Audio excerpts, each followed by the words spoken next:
The morning Kate received her cancer diagnosis, she sat alone in the hospital parking lot, staring at a crumpled tissue in her hands.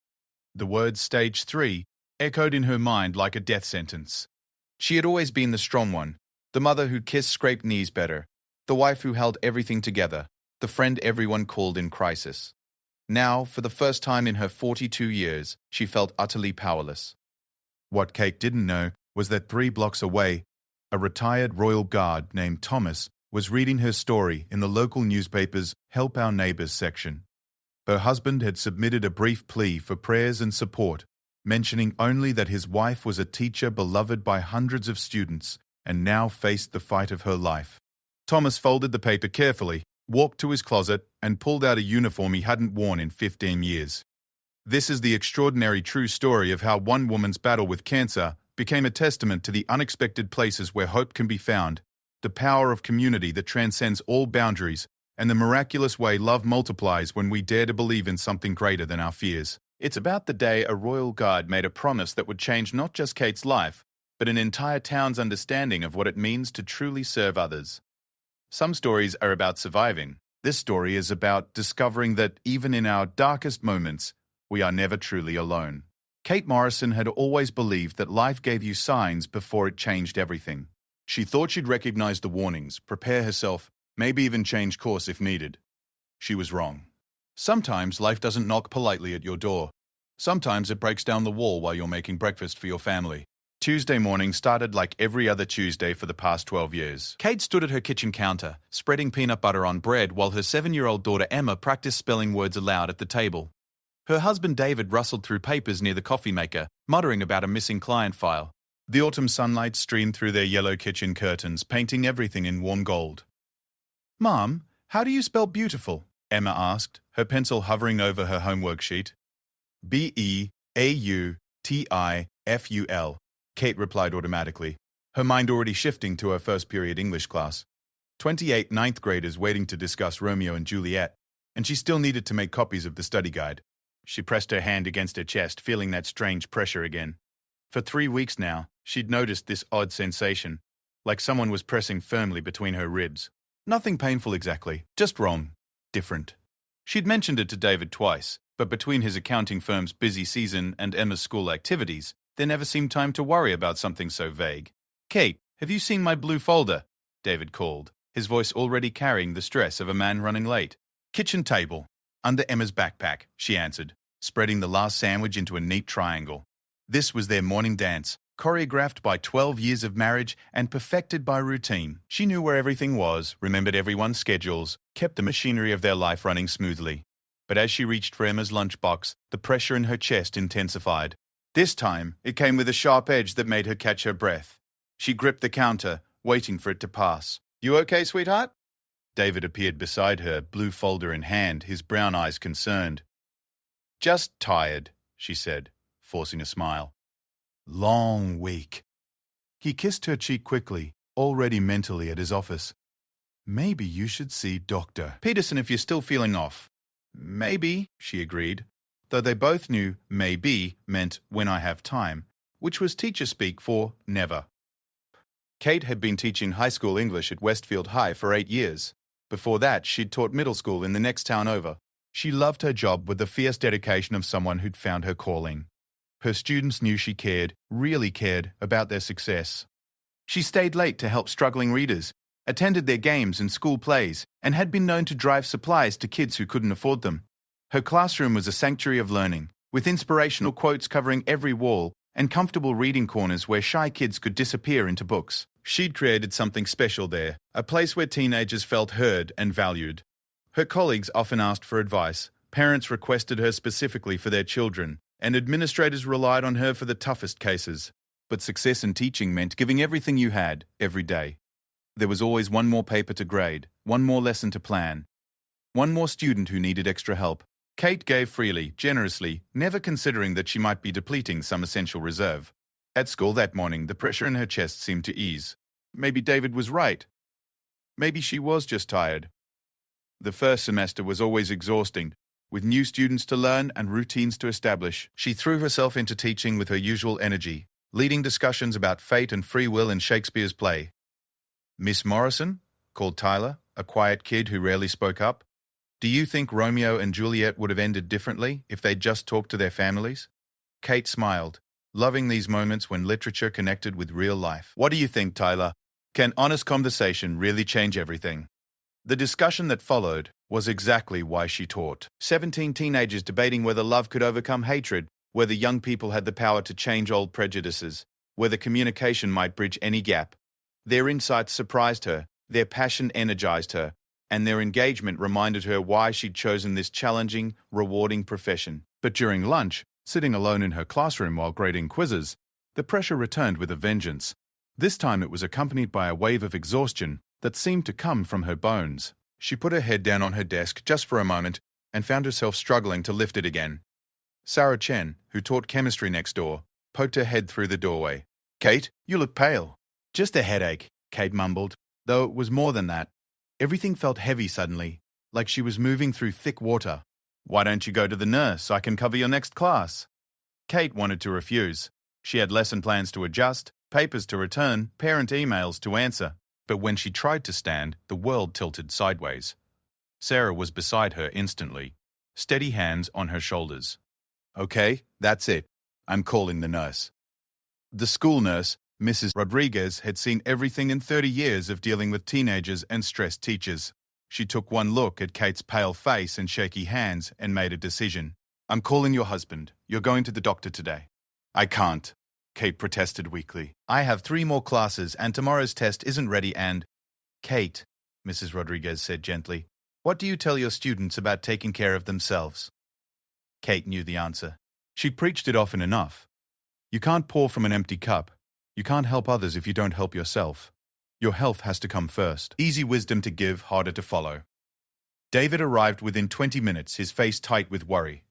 He'd left a client meeting mid-sentence, something the old Kate would have protested. But this Kate, the one who could barely keep her eyes open, was just grateful for his strong arm around her waist as they walked to the car. Dr. Peterson had been their family physician for 5 years, a kind woman who listened carefully and never made you feel rushed. But when she examined Kate that afternoon, her usual calm demeanor shifted slightly. She pressed against Kate's chest, asked detailed questions about the pressure, ordered blood tests and a chest X-ray. "I want to be thorough," she explained, but her voice carried a weight that made Kate's stomach clench. The blood draw took forever. Or maybe time was moving differently now that fear had entered the equation. Kate sat in the uncomfortable plastic chair, watching her blood fill vial after vial, and tried not to think about why they needed so much. The X-ray technician was cheerfully professional, positioning Kate behind a cold machine and instructing her to hold her breath. "Just a few more," she said repeatedly, taking pictures from different angles. Then came the waiting. Kate and David sat in Dr. Peterson's office, not talking, both staring at the motivational posters on the walls. "Wellness is a journey," read one, featuring a mountain path leading into clouds. Kate wondered if her journey was just beginning, or if she'd been walking towards something terrible without realizing it. When Dr. Peterson returned, she moved differently, more carefully, like someone carrying fragile news. She sat down across from them instead of behind her desk, and Kate's heart began to race. "Kate, I need you to see an oncologist," she said simply. "The X-ray shows some areas of concern in your chest, and your blood work supports that concern." The word oncologist hit Kate like a physical blow. "Cancer doctor." She heard David draw in a sharp breath beside her, felt his hand reach for hers. "What kind of areas?" David asked, his voice steady though his grip was trembling. "There are masses in Kate's chest cavity that need immediate evaluation. I've already called Dr. Favell, Williams at Regional Medical Center. She can see you tomorrow morning." Masses, plural. Kate tried to process this information, but her mind seemed to have stopped working properly. This morning she'd been making sandwiches and spelling words with Emma. Now she was sitting in a doctor's office hearing words like masses and oncologist applied to her own body. "What does this mean?" she finally managed to ask. Dr. Peterson's eyes were kind but honest. "It means we need more information before we can answer that question. But Kate, I want you to know that cancer treatment has come so far. Even if this is what we're dealing with, there are many options now." Cancer. The word hung in the air between them like a living thing, changing everything it touched. Kate thought of Emma at school, innocently believing her mother would pick her up as usual. She thought of her students, counting on her to be there tomorrow, and the next day, and the day after that. She thought of the lesson plans on her desk, The paper's waiting to be graded. The parent conference scheduled for Thursday. How long have I had it? She asked. We don't know yet if that's what this is, Dr. Corby. Peterson reminded her gently. But if it is, these things typically develop over months, not days. Months. Kate tried to remember when she'd first noticed the pressure, when the exhaustion had started. Had there been other signs she'd ignored? She thought of all the times she'd pushed through fatigue, attributed aches to stress, dismissed concerns as teacher burnout. The drive home passed in a blur of practical details. David called his office to clear his schedule.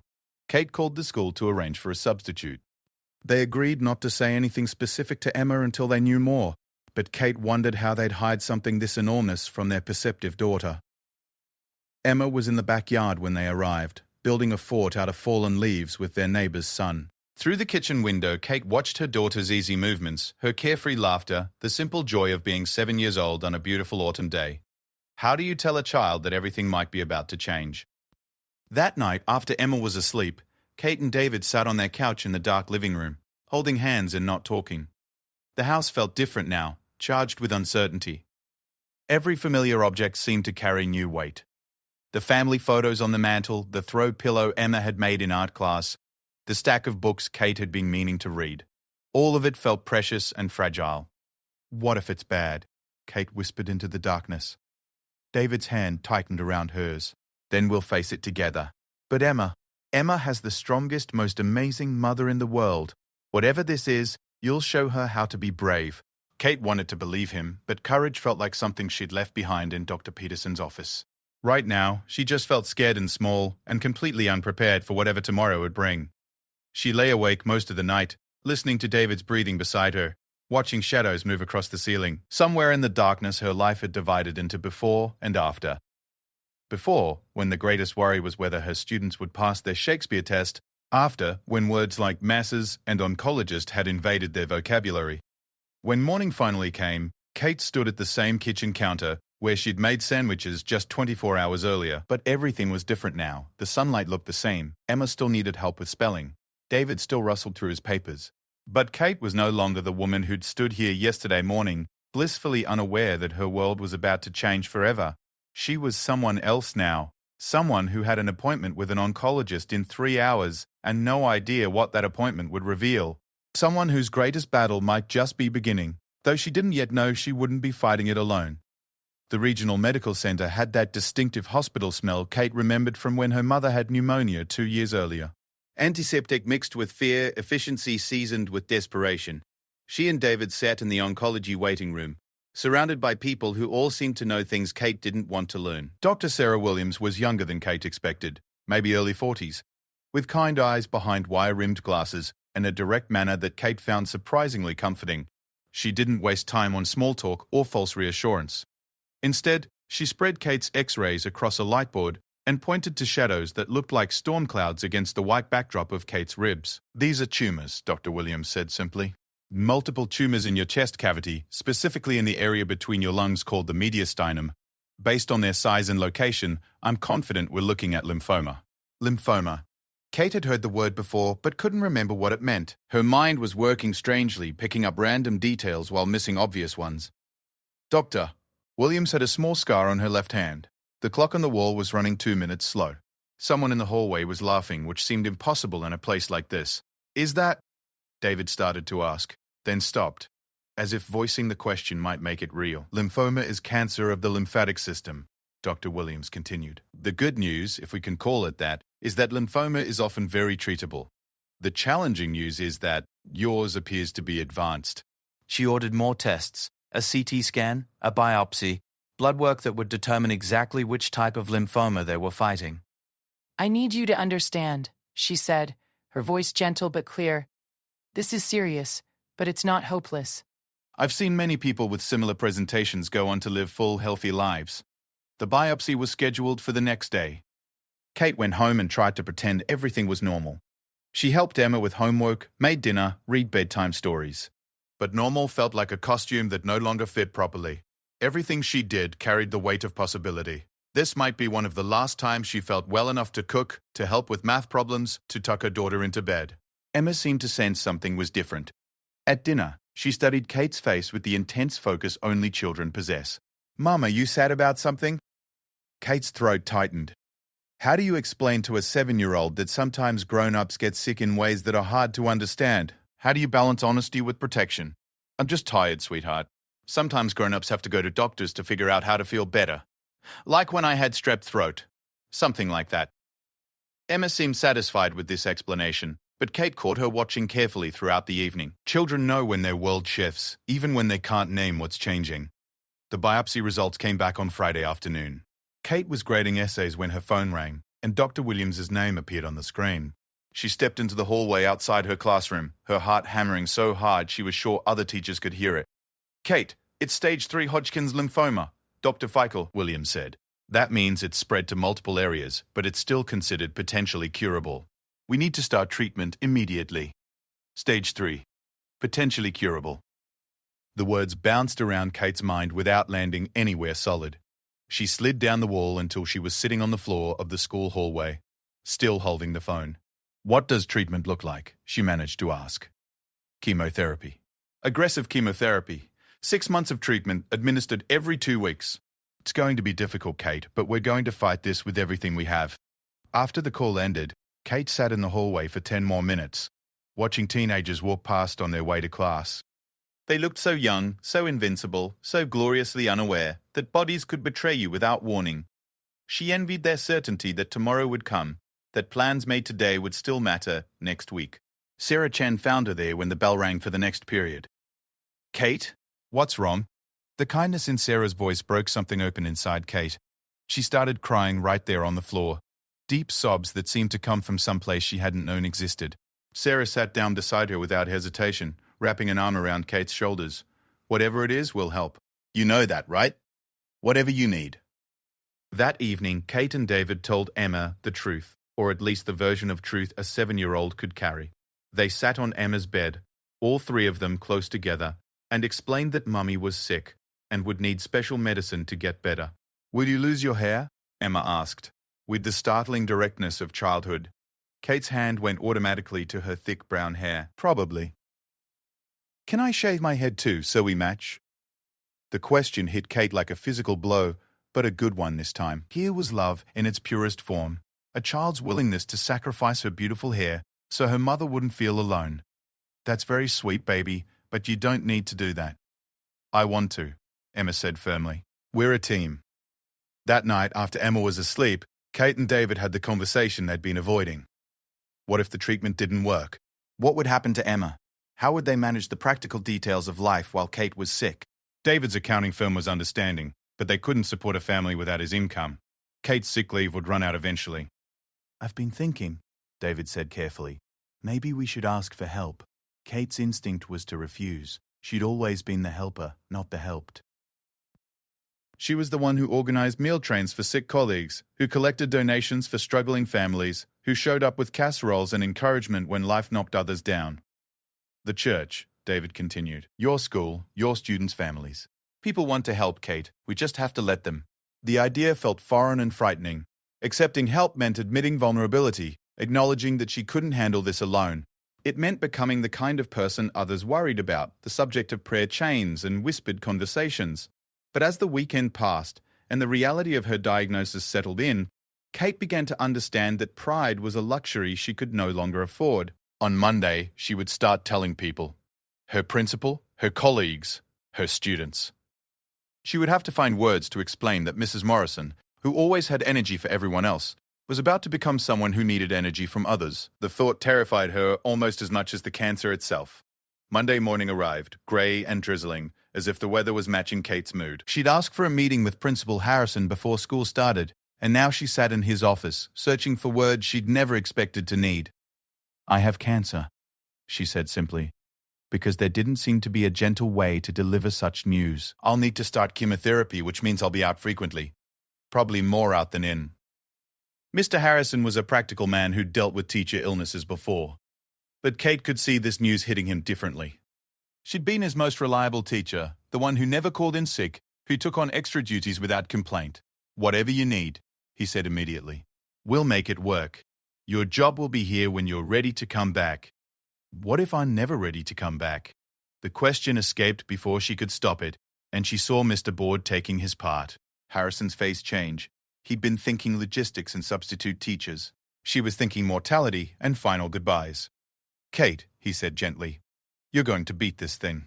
And when you do, room 218 will be waiting for you." Telling her students was harder.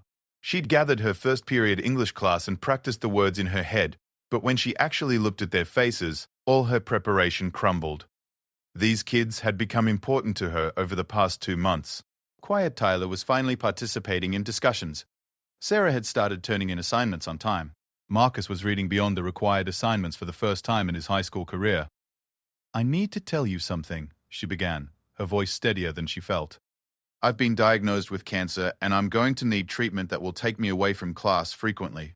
The silence that followed was complete. 17 teenagers sat frozen, processing news that didn't fit their understanding of how the world worked. Teachers were supposed to be constant, reliable adults in the chaos of adolescence. "Are you going to die?" asked Jessica, a usually reserved girl in the back row. "I'm going to fight very hard to make sure that doesn't happen," Kate replied honestly. "What can we do?" This from Marcus, who rarely spoke unless called upon. The question surprised her. "What do you mean?" "To help," he clarified. "There's got to be something we can do." And there it was. The first glimpse of something Kate hadn't expected. Not pity, not awkward sympathy, but a desire to act, to fight alongside her. These teenagers, who were supposed to be self-absorbed and disconnected, were asking how they could help their teacher battle cancer. "Just keep learning," she said. "Keep reading and writing and thinking. That's the best thing you can do for me." But Kate could see in their faces that they wouldn't be satisfied with such a passive role. Something was beginning to stir in room 218, and it would grow into something neither Kate nor her students could have imagined. After school, Kate sat alone in her classroom, looking at the inspirational posters she'd hung with such hope at the beginning of the year. Perseverance pays off. Every expert was once a beginner. Mistakes are proof that you're trying. She'd chosen these quotes to motivate her students, never imagining she'd need them for herself. Now they felt like messages from a past version of herself. Advice from someone who'd believed that hard work and positive thinking could overcome any obstacle. Cancer, it seemed, didn't care about motivational posters. But as she packed up her desk to head home, Kate found herself reading the quotes differently.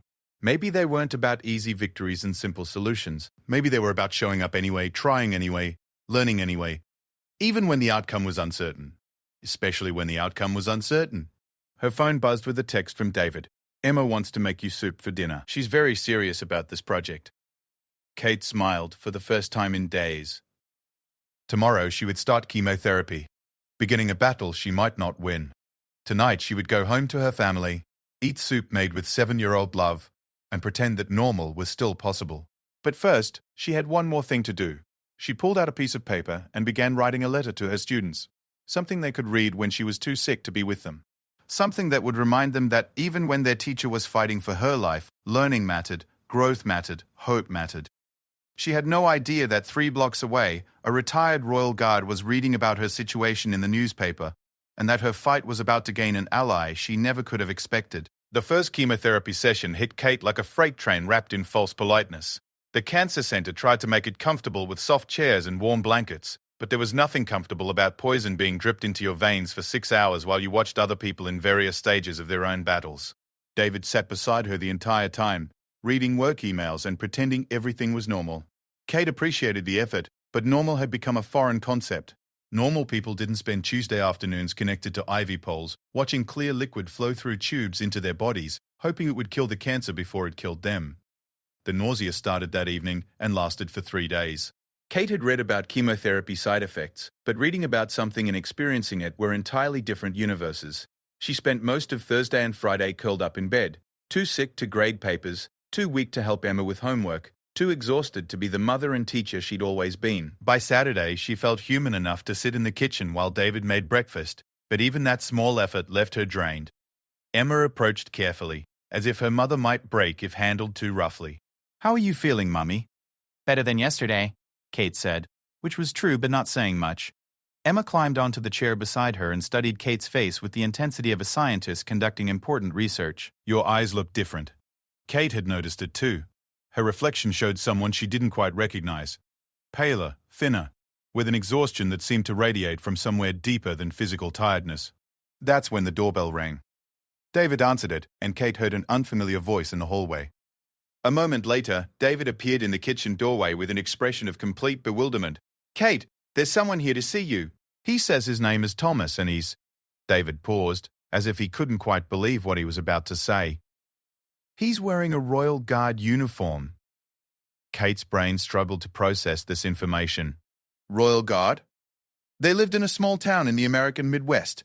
The closest thing to royalty was the homecoming queen, and she was currently a 17-year-old who worked part-time at the local grocery store. She made her way to the front door slowly, David and Emma following behind her. On their front porch stood a tall man in his 60s, wearing what was unmistakably a formal military uniform.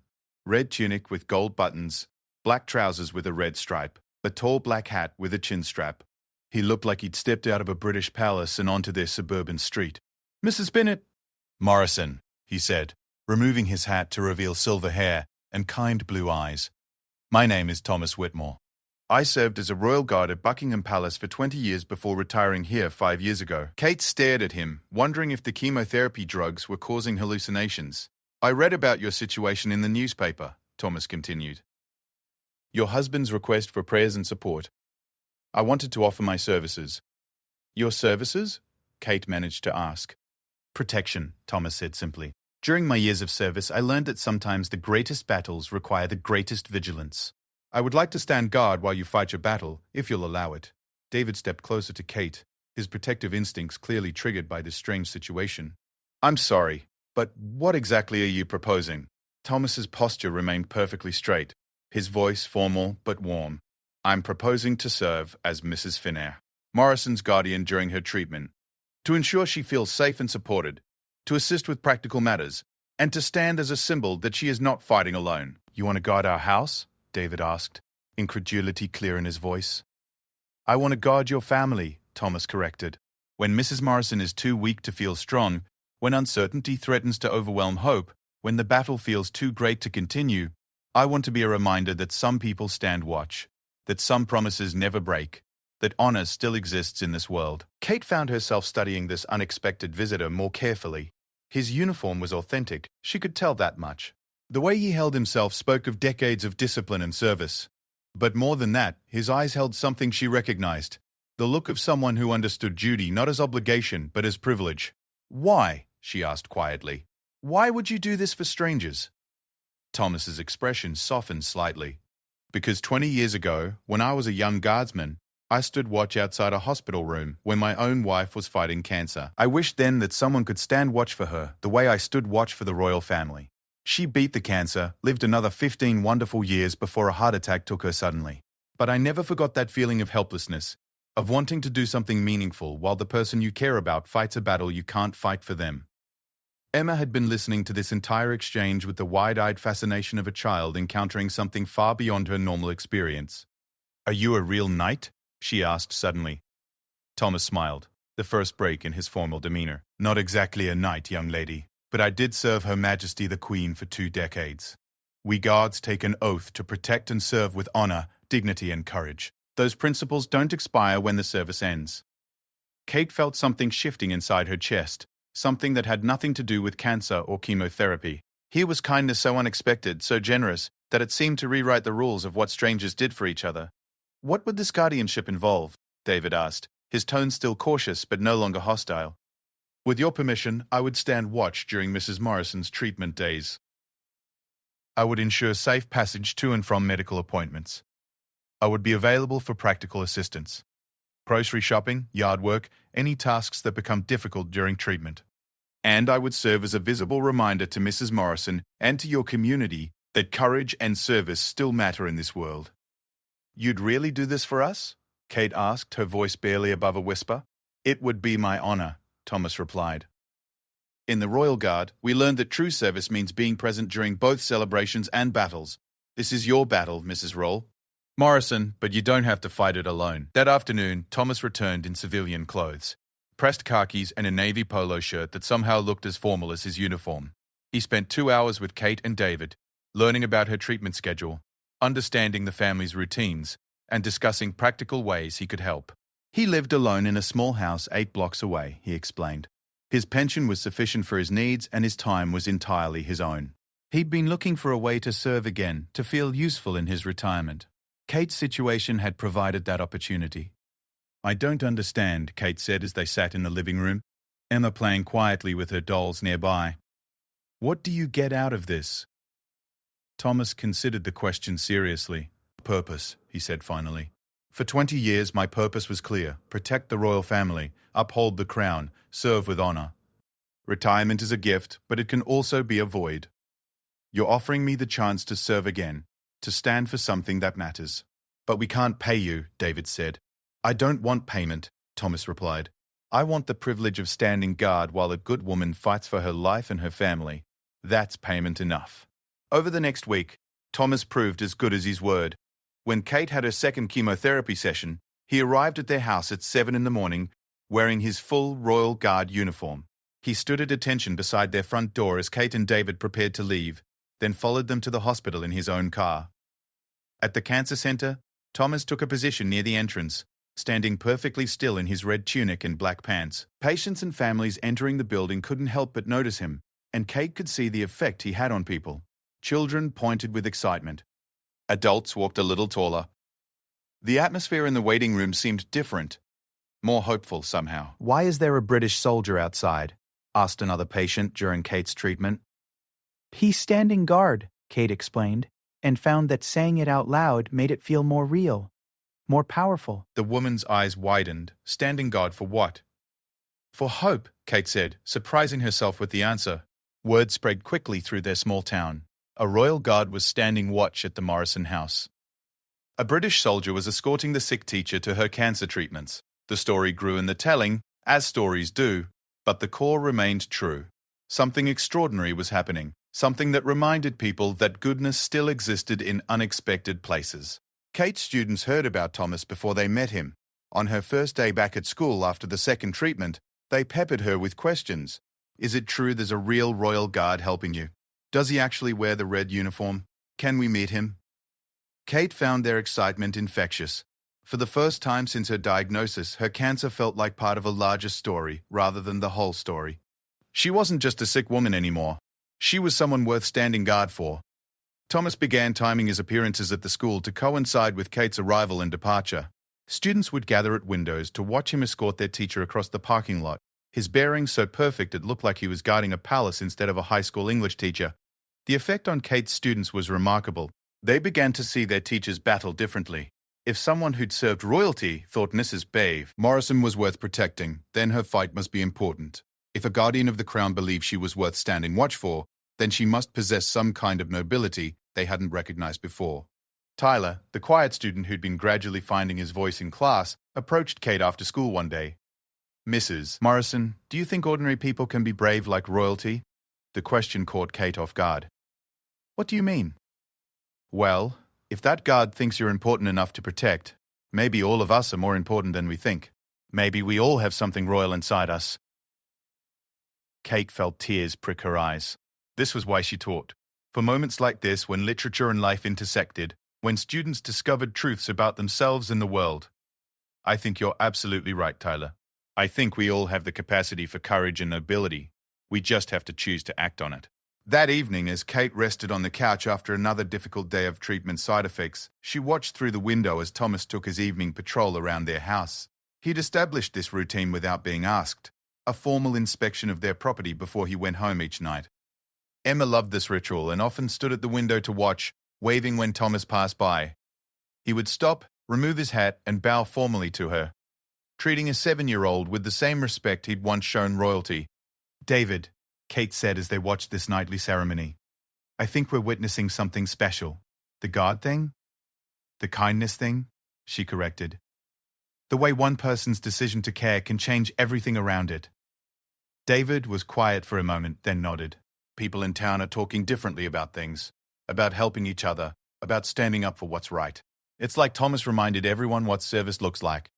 Kate understood what he meant. Thomas's presence had created ripples that extended far beyond their family.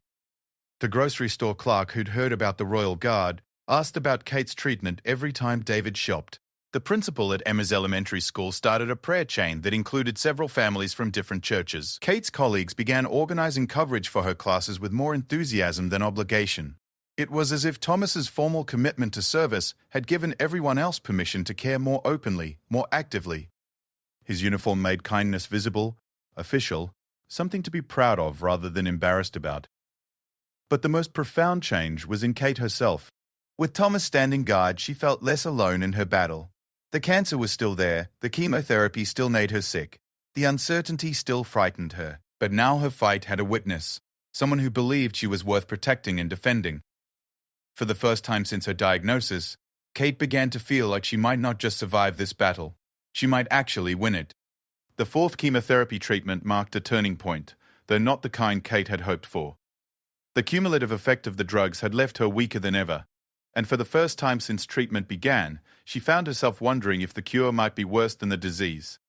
She lost her hair on a Thursday morning. Kate had been expecting it, had even bought scarves and hats in preparation. But the reality of washing clumps of brown hair down the shower drain still left her sobbing on the bathroom floor. When David found her there 20 minutes later, she was holding a handful of what used to be her pride and joy, thick, healthy hair that Emma loved to braid. "I look like a stranger," she whispered to David as he helped her to their bedroom. "You look like someone fighting for her life," he replied. "And that's the most beautiful thing I've ever seen." Thomas arrived that afternoon for his usual post-treatment check, wearing his civilian clothes since Kate hadn't been to the hospital. He took one look at Kate's tearful face under her new headscarf and did something that surprised everyone, including himself. He took off his own hat. Thomas had thick silver hair, perfectly styled in the way of a man who'd spent decades maintaining military standards. But as Kate watched, he began removing bobby pins she hadn't noticed before. What she'd taken for natural hair was actually an elaborate toupee. "I lost my hair during chemotherapy too," he said simply, revealing a completely bald head marked with a long surgical scar. "Brain cancer, 15 years ago. My wife helped me choose this hairpiece because she said I looked too scary without it." Kate stared at him, processing this revelation. Thereafter, we brought Ron down my table. "You had cancer? Stage 4, glioblastoma. They gave me 3 months. I chose to fight, and apparently I was too stubborn to die on schedule." Thomas ran a hand over his bald scalp. "The hair never grew back properly, but I did." Emma, who had been watching this entire exchange with fascination, walked over to Thomas and studied his bare head seriously. "You look like a warrior," she announced. Thomas smiled, the first completely unguarded expression Kate had seen from him. "So does your mother." That evening, Kate made a decision that surprised everyone, including herself. She asked David to shave off what remained of her hair. "Are you sure?" he asked. Electric clippers in his hand. "I'm tired of losing pieces of myself gradually," she said. "I want to choose how this happens." Thomas and Emma stayed for the ceremony, because that's what it became. Not a loss, but a transformation. As the last wisps of hair fell away, Kate felt something lift that she hadn't realized was weighing her down. The woman looking back at her from the mirror was someone new. Someone who decided to stop hiding from her own battle. "Now we match," Emma said solemnly, running her small hand over Kate's smooth head. "Warriors together," Thomas added, replacing his toupee with careful precision. The change in Kate's appearance created an unexpected reaction at school. She'd been nervous about returning to her classroom bold, worried about how her students would react. But when she walked into first period wearing a colorful headscarf, something remarkable happened. Tyler stood up when she entered the room. Then Sarah stood up. Then Marcus. One by one, every student in the class rose to their feet in silent acknowledgement of their teacher's courage. Kate stood at the front of the room, overwhelmed by this spontaneous show of respect from 17 teenagers who were learning that real strength sometimes looked different than they'd imagined. "Thank you," she said when they finally sat down. "Now, let's talk about courage in literature versus courage in real life." The discussion that followed was unlike anything Kate had experienced in 8 years of teaching. Her students spoke openly about fear, about watching someone you care about suffer, about finding strength in unexpected places. They talked about how stories prepare us for real life, and how real life gives meaning to stories. Mrs. Morrison asked Jessica, the girl who'd initially asked if Kate was going to die, "Do you think going through something terrible can make you a better person?" Kate considered the question seriously. "I think going through something terrible gives you the opportunity to discover who you really are.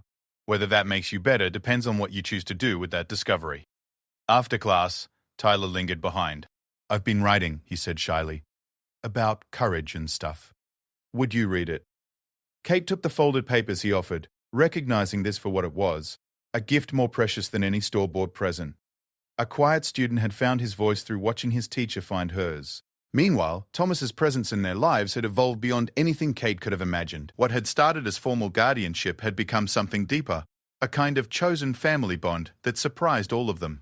He now had keys to their house and permission to help, in ways that went far beyond security. When Kate was too sick to cook, Thomas appeared with homemade soup. When David had to travel for work, Thomas stayed overnight to help with Emma. When Kate needed to get to treatment but felt too weak to make the trip, Thomas drove her himself, the Royal Guard uniform lending dignity to even the most mundane medical appointments.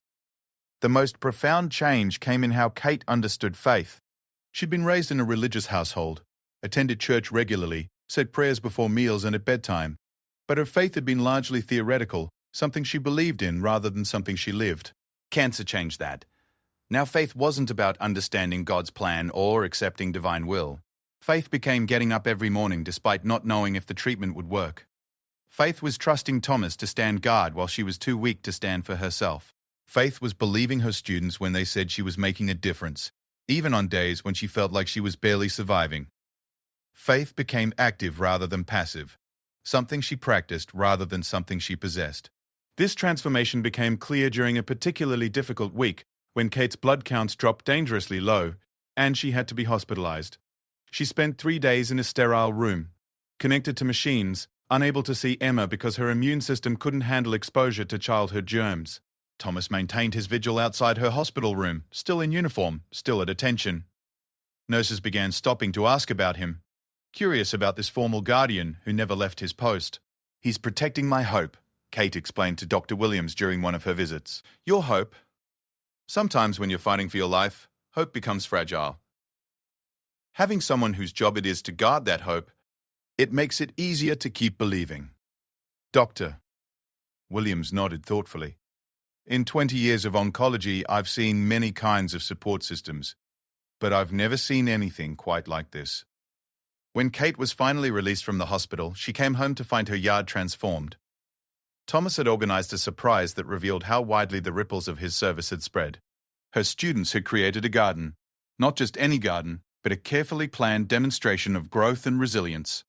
They'd researched plants that thrived despite harsh conditions, flowers that bloomed after winter, vegetables that produced fruit even in challenging soil.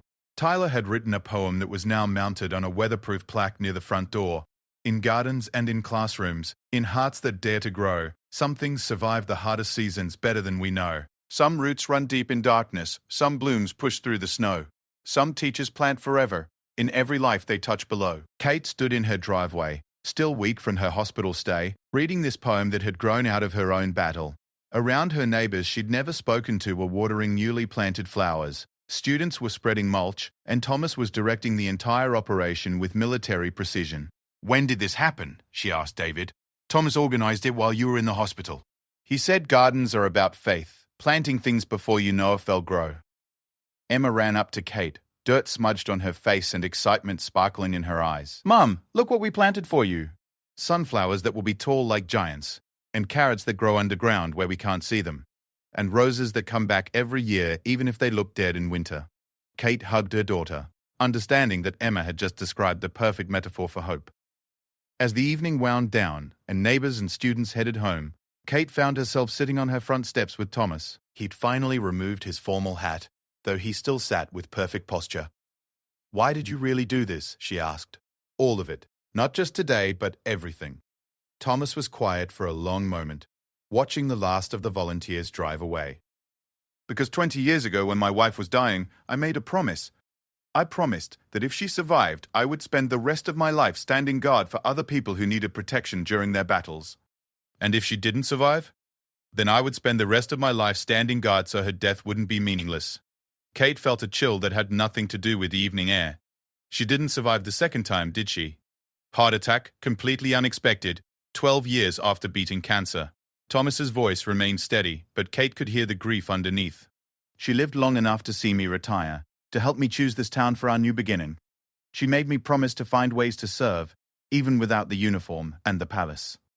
So this is about her. This is about the promise I made to her. But it's also about you, about Emma, about David, about those students who see their teacher fighting and learn what real courage looks like.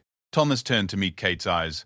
Service isn't about the person giving it. It's about recognizing that some things are worth protecting and then deciding to stand guard. That night, Kate lay in her own bed for the first time in a week, looking out her window at the garden that had appeared like magic.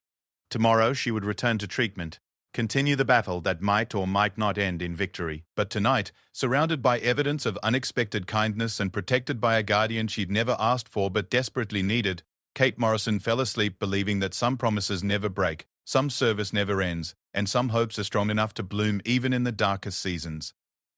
6 months after Kate first heard the word lymphoma, she sat in Dr. Williams's office waiting for test results that would determine whether the battle had been won or merely postponed.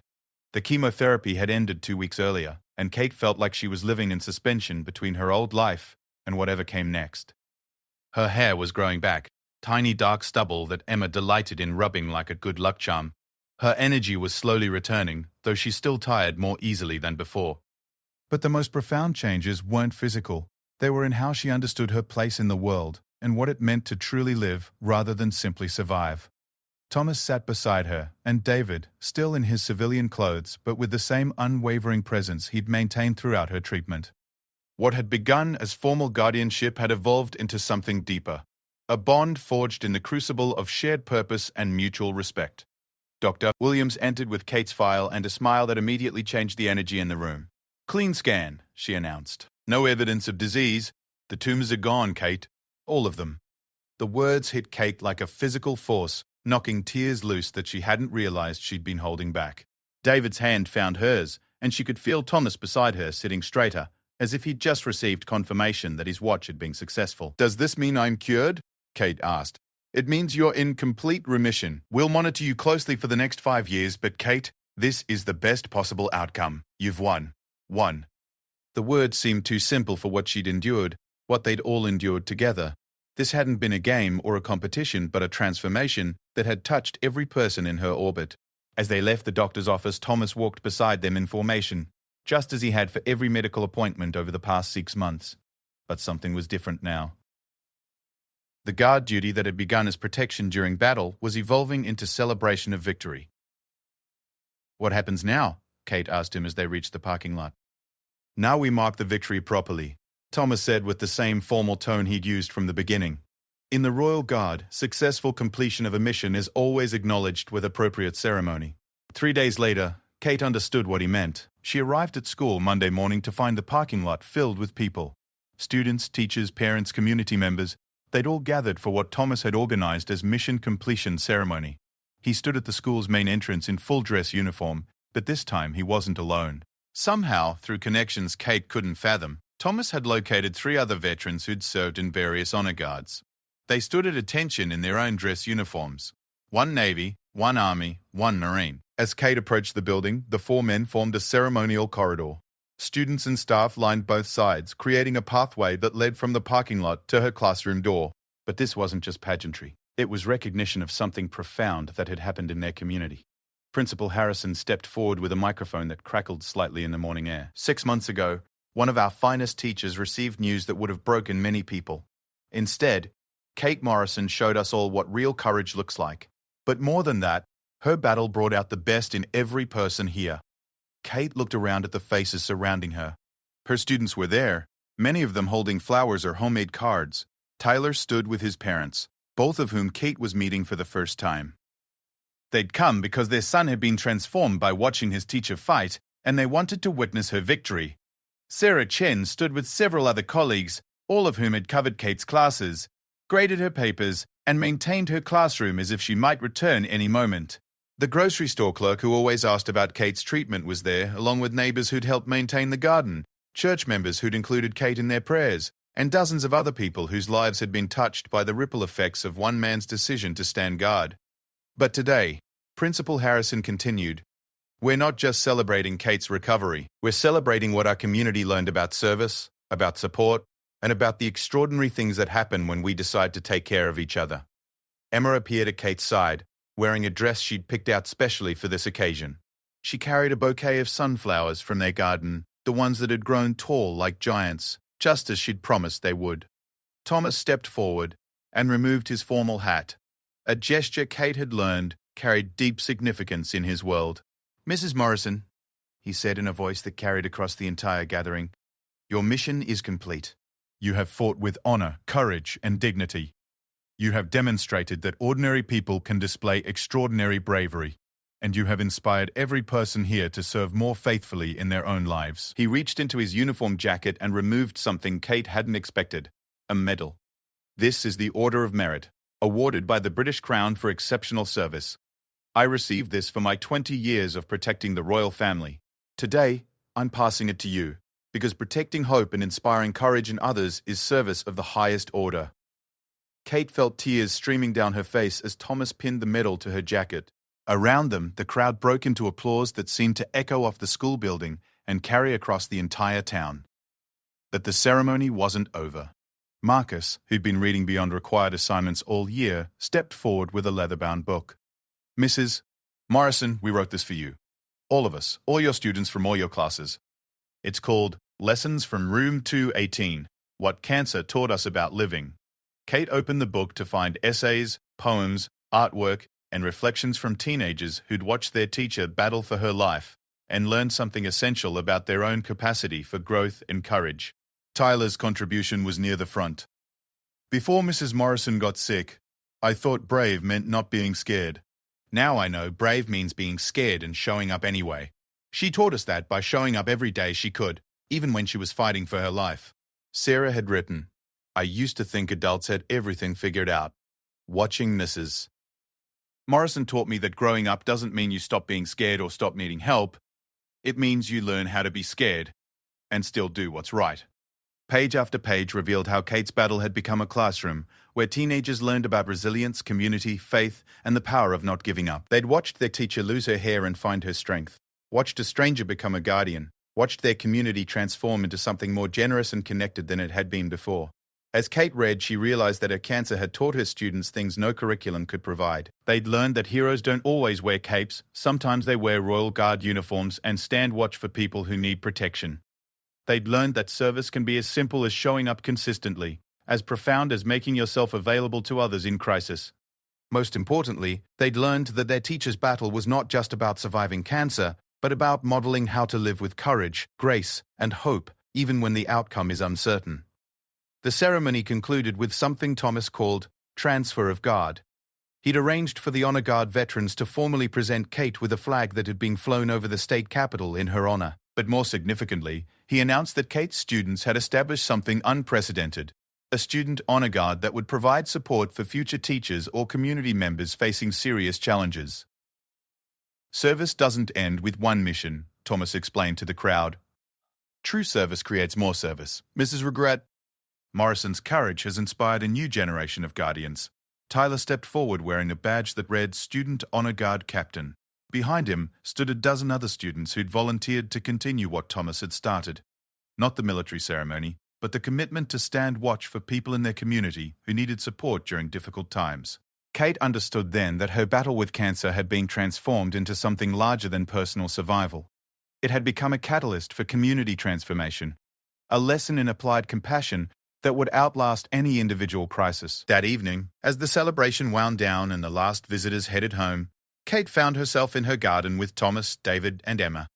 The sunflowers towered above them, their faces turned toward the setting sun. The roses had bloomed despite the harsh winter, and underground carrots were growing in darkness, just as Emma had predicted. "What happens to you now?" Kate asked Thomas. "Your mission is complete."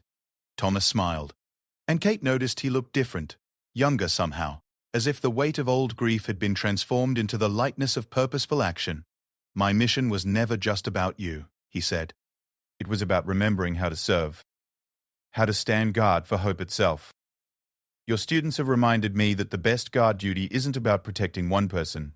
It's about teaching others how to protect each other." He'd accepted a position as a volunteer coordinator at the school, helping connect students with community service opportunities and organizing support for families facing various crises. The Royal Guard uniform would still appear for special occasions, but his daily service would happen in civilian clothes, teaching young people that heroism wasn't about grand gestures, but about consistent, compassionate action. Emma, who'd been listening to this adult conversation with the intense focus she reserved for important matters, suddenly spoke up. Thomas, are you still going to be our guard? Always, he replied solemnly. Once a guard, always a guard. But now I'll be guarding all of us as we learn to guard each other. As darkness settled over their transformed garden, Kate reflected on the journey that had brought them to this moment. 6 months ago, cancer had felt like the end of her story. Instead, it had become the beginning of a new chapter, not just for her, but for everyone whose life had been touched by the ripple effects of one person's decision to stand guard for hope. Her battle was over, but the lessons lived on. In students who'd learned to stand up for each other, in a community that had rediscovered the power of collective care, in a retired royal guard who'd found new purpose in teaching others to serve, and a little girl who'd learned that sometimes the strongest thing you can do is ask for help. Kate Morrison had faced cancer with love, faith, and the support of an unexpected guardian. She'd won more than a battle against disease. She'd won a new understanding of what it means to truly live, fully connected to the extraordinary power of ordinary people choosing to care for one another. The cancer was gone, but the transformation it had catalyzed would last forever, rippling outward through lives that had been forever changed by witnessing what happens when someone decides that hope is worth protecting and that no one should have to fight alone. In the end, Kate's secret to facing cancer hadn't been any secret at all. It had been love given freely, faith practiced daily, and the willingness to accept that sometimes the most powerful thing we can do is allow others to stand guard for us while we find our way back to the light.